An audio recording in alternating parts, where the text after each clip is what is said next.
आणि त्याच्यावर जर राणेने पुन्हा स्टेटमेंट दिलं तर त्याचं काय उत्तर मी देणार नाही.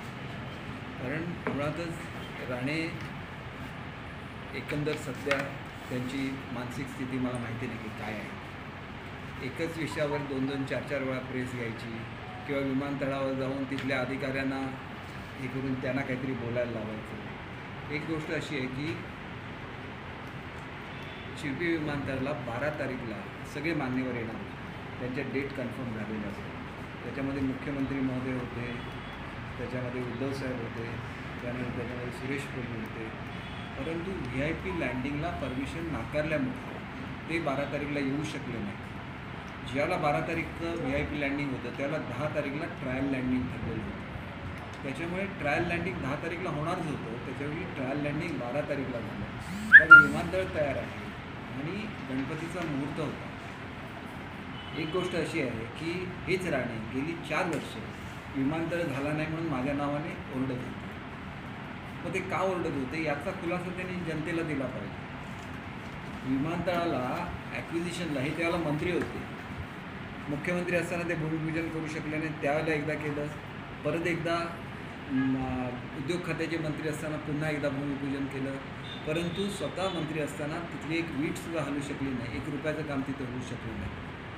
एन्व्हायरमेंटच्या क्लिअरन्सेस ह्या सगळ्या आमच्या काळामध्ये झालेल्या आहेत. वेळोवेळी उद्योग मंत्र्यांच्याकडे, कारण हे मुळात त्यांच्याशी काही संबंधितच नाही विमानतळ. एकतर ते उद्योग खात्याचे मंत्री नाहीत, विमानाशी त्यांचा काही संबंध आहे म्हटलं तर ह्या खात्याचे मंत्री आहेत सुरेश प्रभू, ते नागरी उड्डाण मंत्री आहेत. याची जी एव्हिएशन कमिटी असते त्याचे सदस्य आहेत विनायक राऊत. म्हणजे यांचा नेमका आता संबंध काय आहे विमानतळाशी? कारण गेले 4 वर्ष हे सातत्याने टीका करत होते की दीपक केसरकरांच्या काळात कामं होत नाहीत, विमानतळ नाही झाला, त्याच्यानंतर सी वर्ल्ड नाही झालं. आता जर कामं व्हायला सुरुवात झाली तर मग उद्या हे असंच म्हणणार. यांचे चिरंजीव गेलेले होते दोडामार्ग तालुक्यामध्ये. इथली तेलारीची योजना मी अजित पवारांच्याकडून मंजूर करून घेतली. पालकमंत्री म्हणून ह्यांनी याच्यामध्ये हस्तक्षेप घेतला आणि त्याच्यामध्ये उषा इस्पात या कंपनीला त्यांनी, उषा इस्पात नाही, उत्तम स्टील, या उत्तम स्टील कंपनीला त्यांनी त्याच्यामध्ये घेतलं. आज या कंपनीने 10 ते 15 कोटी रुपये शासनाचे भरलेले नाही म्हणून ती योजना रद्द करण्याचा ठराव हा MJPने केला.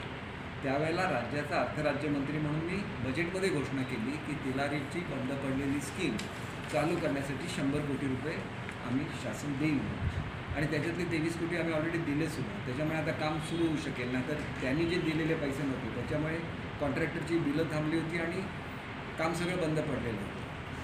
म्हणजे प्रश्न असा आहे की आता काम सुरू झाल्यानंतर मात्र आमचीच ती योजना होती असं म्हणायचं, ही यांची पद्धत आहे.